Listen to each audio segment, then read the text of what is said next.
नमस्कार दोस्तों और सभी प्यारे बच्चों को आशीर्वाद। आज हम लोग बीकॉम फर्स्ट ईयर का जो मेन चैप्टर है, एक्चुअली में ये 11th का भी चैप्टर है, ये बेस है कॉमर्स का, जिसके बारे में हम लोग जानना चाह रहे हैं। आज हम लोग पढ़ेंगे दोहरा लेखापढ़ डबल अकाउंटिंग सिस्टम के बेस पे, जो आधार स्तंभ है हमारे पूरे अकाउंटिंग का, जिसके आधार पर हम लोग पूरा वेरीफाई क्लासिफिकेशन करते हैं कि खाते कितने प्रकार के होते हैं, कौन कौन से खाते होते हैं, और अकाउंटिंग की जो अभी पूरा चला रहा दुनिया में पूरा डबल अकाउंटिंग सिस्टम, उसकी शुरुआत कैसे हुई, उसकी थोड़ा सा हिस्ट्री जानेंगे। और उसके बाद फिर हम जानेंगे कि खातों के कितने प्रकार होते हैं और क्या क्या उनके नियम हैं। क्योंकि मैं आगे वीडियो बनाने से पहले ये जरूरी समझा कि आपको पहले ये समझा दूँ मैं अच्छे से कि दोहरा लेखा प्रणाली एक्चुअली होती क्या है और उसके आधार पर जो खातों के प्रकार होते हैं वो क्या क्या होते हैं। एक्चुअली में आज से बहुत साल पहले, 500 साल पहले या 600 साल पहले, हर अलग अलग देशों में लेखांकन की अलग अलग पद्धति का चलन था। हमारे देश में भी महाजनी पद्धति आप सुने होंगे, बहुत पहले चलती थी। उन महाजनी पद्धति के आधार पर लेखांकन का कार्य होता था। फिर एकांकी व्यापार सिस्टम, सिंगल एंट्री सिस्टम आया। ऐसा करते करते बहुत सारे लेखकों ने सोचा कि क्यों ना अकाउंटिंग की एक ऐसी प्रणाली को विकसित किया जाए जिसके आधार पर जो वैज्ञानिक भी हो और जिसके आधार पर किसी भी चीज को समझने में हमको और लिखने में हमको आसानी हो। उसी तारतम्य में सन 1494 में इटली देश में वेनिस सिटी में एक व्यक्ति था जिसका नाम था लुकास पेसियोली। उसने first time double accounting system पर एक किताब लिखा, जिस किताब का नाम था दी कंप्यूटेड स्क्रिप्चरीज। 1494 में इटली देश के वेनिस सिटी में एक व्यक्ति था लुकास पेसियोली। उसने सर्वप्रथम पहली बार डबल अकाउंटिंग सिस्टम पर एक किताब लिखा, जिस किताब का नाम था दी कंप्यूटेड स्क्रिप्चरीज। इस किताब को लिखने का उसका उद्देश्य ये बताना था कि दोहरा लेखा प्रणाली क्या होती है। उसने बताया कि दोहरा लेखा प्रणाली अकाउंटिंग की एक ऐसी टेक्निक, एक ऐसी प्रणाली है जिसके आधार पर व्यापार में किए गए प्रत्येक कार्य का दो प्रभाव पड़ता है। अर्थात आप एक व्यवहार करेंगे, आप सिंगल ट्रांजैक्शन करेंगे, उसका इफेक्ट दो खातों पर पड़ेगा। तत्पश्चात सन 1543 में ह्यूज ओल्ड कैसल ने इसका अंग्रेजी में अनुवाद किया और सन 1795 में एडवर्ड जोन्स ने इसमें कुछ सुधार कर अंतिम रूप से लिपिबद्ध किया। चूंकि डबल अकाउंटिंग सिस्टम पर सर्वप्रथम किताब लुकास पेसियोली ने लिखी थी, इसीलिए हम लोग लुकास पेसियोली को दोहरा लेखा प्रणाली का क्या बोलते हैं, जन्मदाता बोलते हैं। He is called as the father of the double accounting system. मैं रिवाइज कर रहा हूं आपके लिए फिर से एक बार। इसकी शुरुआत कैसे हुई? 500-600 साल पहले, जब अकाउंटिंग की कोई ऐसी बेसिक सिस्टम नहीं थी जो हर देश में चलन में हो, उस समय हर कंट्री अपने अपने देश में उसकी जो लेखा का काम करने वाले व्यक्ति विशेष थे, वो अपने देश की चलन भाषा, जो रीजनल लैंग्वेज जिसको अपन बोलते हैं, उस बेस पे अपने खातों में एंट्री करते थे। हमारे इंडिया में भी महाजनी पद्धति बोलते हैं, वो चलती थी। फिर उसके बाद उसका धीरे धीरे विकास होता गया। फिर सिंगल एंट्री सिस्टम और विभिन्न प्रकार की प्रणालियां अलग अलग देशों में चलन में आई। लेकिन इस प्रणाली जो वैज्ञानिक प्रणाली कहलाती है और सबसे उपयुक्त प्रणाली कहलाती है आज, जिसके आधार पर ये पूरा बैकबोन ऑफ कॉमर्स है, समझ लीजिए आप अकाउंटिंग का, उसको हम बोलते हैं डबल अकाउंटिंग सिस्टम। तो अपन अगर कोई आपसे सवाल करता है कि दोहरा लेखा प्रणाली से आप क्या समझते हैं, what do you mean by double accounting system, तो आप कैसे उसको डिस्क्राइब करेंगे? दोहरा लेखा प्रणाली लेखांकन की एक ऐसी प्रणाली है जिसके आधार पर व्यापार में किए गए प्रत्येक कार्य का दो प्रभाव पड़ता है। अर्थात जितना प्रभाव डेबिट पड़ेगा उतना प्रभाव, यहां से डेबिट और क्रेडिट की क्या हुई, बेसिक शुरुआत हुई। इसकी ओरिजिन शुरुआत कैसे बताएंगे आप?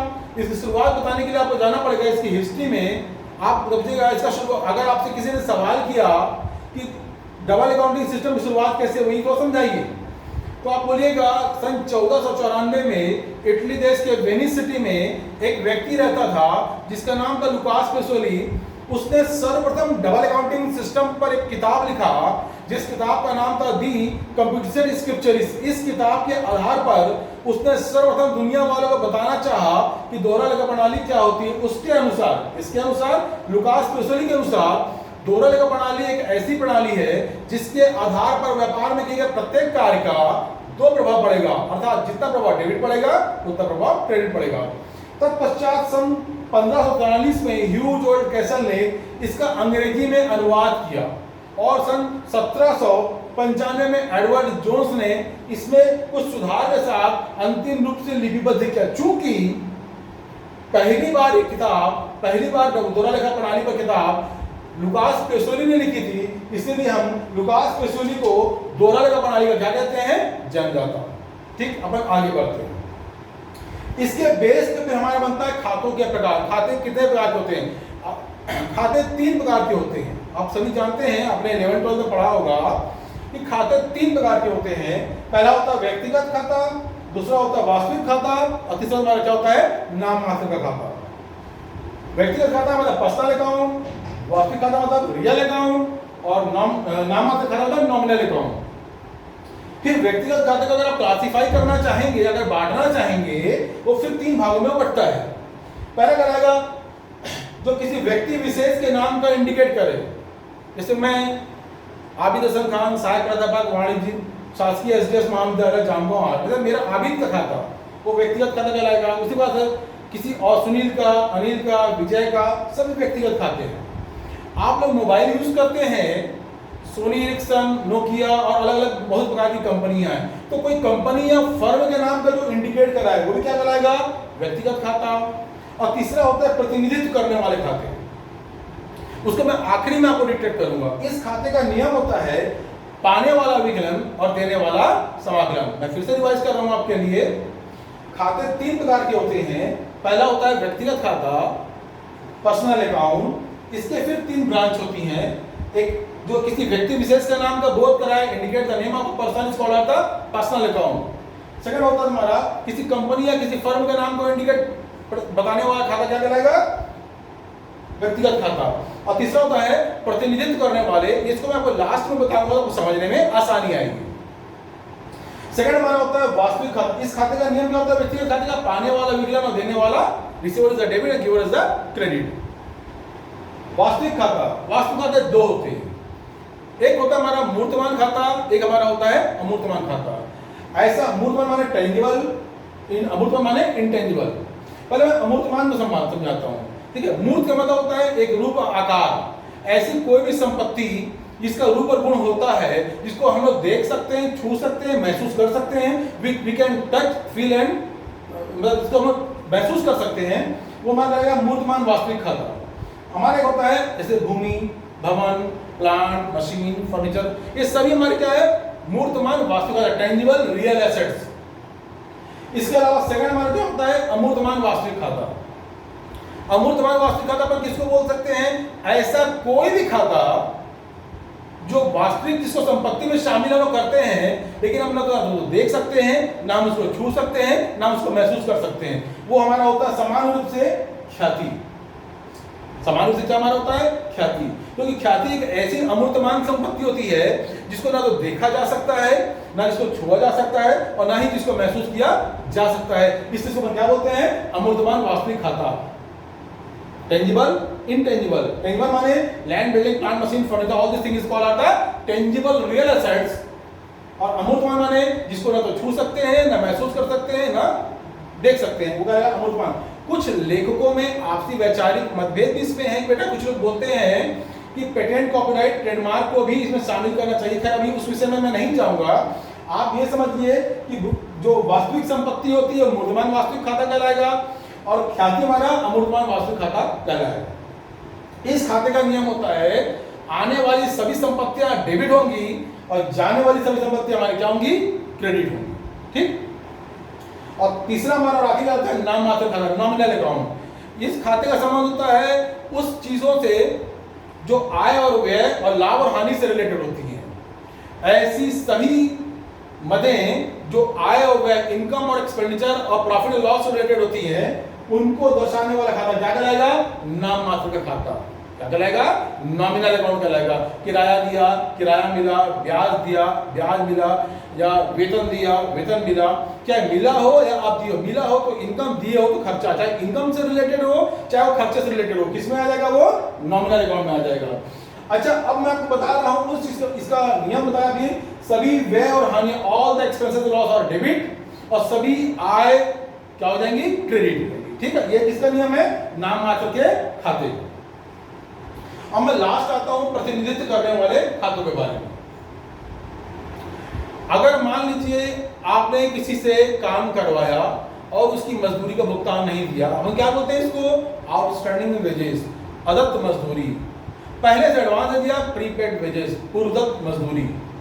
ठीक है ना, तो ऐसा कोई भी नॉमिनल अकाउंट जिसके सामने में अदत्त या पूर्वदत्त लिखा जाए, वो नाम मात्र खाता नहीं रहता, वो किसमें कन्वर्ट हो जाता है, प्रतिनिधित्व करने वाले खाते में कन्वर्ट हो जाता है। ठीक है, अब हम शुरू से पूरी रिवाइज करते हैं बात। दोहरा लेखा प्रणाली पर समझते हैं। दोहरा लेखा प्रणाली क्या होती है? दोहरा लेखा प्रणाली लेखांकन की एक ऐसी प्रणाली है जिसके आधार पर व्यापार में किए गए प्रत्येक कार्य का दो प्रभाव पड़ता है, अर्थात जितना प्रभाव डेबिट पड़ेगा उतना प्रभाव क्रेडिट पड़ेगा। इसकी शुरुआत सन 1494 के इटली देश के वेनिस सिटी में एक व्यक्ति था जिसका नाम था लुकास पेसोली। उसने सर्वप्रथम 1494 में एक किताब लिखी जिस किताब का नाम था दी कंप्यूटेशन स्क्रिप्चरीज। इस किताब के आधार पर उसने पूरी दुनिया वालों को यह बताना चाहा कि दोहरा लेखा प्रणाली क्या होती है। उसके अनुसार दोहरा लेखा प्रणाली लेखांकन की एक ऐसी प्रणाली है जिसके आधार पर व्यापार में किए गए प्रत्येक कार्य का दो प्रभाव पड़ेगा, अर्थात जितना प्रभाव डेबिट पड़ेगा उतना प्रभाव क्रेडिट पड़ेगा। यहां से डेबिट क्रेडिट का बेस शुरुआत हो चुका था। ठीक है, इसके पश्चात सन 1543 में ह्यूज वर्ड कैसल ने इसका अंग्रेजी में अनुवाद किया। तत्पश्चात 1795 में एडवर्ड जोन्स ने इसमें कुछ सुधार करके अंतिम रूप से लिपिबद्ध किया। चूंकि पहली बार ये किताब दोहरा लेखा प्रणाली पर लुकास पेसोली ने लिखी थी, इसीलिए हम लोग लुकास पेसोली को दोहरा लेखा प्रणाली का क्या कहते हैं, जनगाता। अब मैं आता हूं बेटा सेकंड ब्रांच में, खातों के प्रकार। खाते बेसिकली तीन प्रकार के होते हैं, व्यक्तिगत खाता, वास्तविक खाता और नाम मात्र खाते। व्यक्तिगत खाते फिर बटेंगे तीन भागों में, किसी व्यक्ति विशेष का नाम का इंडिकेट करा है, किसी कंपनी या फर्म का नाम का इंडिकेट करा है, और प्रतिनिधित्व करने वाले खाते। एग्जाम्पल, राम का खाता, श्याम का खाता, आबिद का खाता, ये है व्यक्तिगत खाता, किसी व्यक्ति विशेष का नाम इंडिकेट करा रहा है। कंपनी का, एडिडास का, नोकिया का, सोनी एरिक्सन का, ये किसी कंपनी के नाम का इंडिकेट करा रहा है, ये भी व्यक्तिगत खाता। और लास्ट होता प्रतिनिधित्व करने वाले खाते, जब अदत्त और पूर्वदत्त किसी नॉमिनल अकाउंट के सामने जुड़ जाए तो ऑलरेडी कन्वर्ट हो जाता है किसमें, व्यक्तिगत खाते में। इस खाते का नियम होता है पाने वाला विकलन और देने वाला समाकलन। वास्तविक खाता पहला मूर्तमान। मूर्तमान वास्तविक खाता किसको बोलेंगे, ऐसा कोई भी खाता जो किसी संपत्ति का बोध करा है वो कहलाता है हमारा क्या, सामान्य रूप से वास्तविक खाता, बैंक को छोड़ करके। मूर्तमान मतलब ऐसी संपत्ति जिसको हम लोग देख सकते हैं, छू सकते हैं, महसूस कर सकते हैं। भूमि, भवन, प्लांट, मशीन क्या कहलाएगा, वास्तविक खाता, मूर्तमान वास्तविक खाता। अमूर्तमान वास्तविक खाता किसको बोलेंगे, ऐसा कोई भी खाता अमूर्तमान वास्तविक खाता कहलाएगा। अमूर्त का मतलब ही होता है इसको हम ना तो देख सकते हैं, ना छू सकते हैं, ना महसूस कर सकते हैं, अमूर्तमान वास्तविक खाता कहलाएगा। इस खाते का नियम होता है आने वाली सभी वस्तु डेबिट होंगी, जाने वाली सभी वस्तु क्या होंगी, क्रेडिट होंगी। इसके बाद अपन आते हैं नाम मात्र का खाता। ऐसे सभी मदे जो आय और व्यय से रिलेटेड है और लाभ और हानि से रिलेटेड है, उनको हम लोग जिसमें दिखाते हैं जिस अकाउंट में, उसको बोलते हैं नॉमिनल अकाउंट। किराया दिया, बीमा दिया, खर्चा किया, ब्याज दिया, कर दिया, ये सभी हमारे क्या कराएंगे, नाम मात्र खाते। या कमीशन मिला, ब्याज मिला, वेतन मिला, चाहे वो इनकम से रिलेटेड हो चाहे वो एक्सपेंस से रिलेटेड हो, वो दोनों ही कंडीशन है हमारा किसमें जाएगा, नाम मात्र के खाते में। इसका नियम होता है सभी व्यय और हानि, all the expenses and loss are account are debit and all the incomes and profit are credit. Thank you.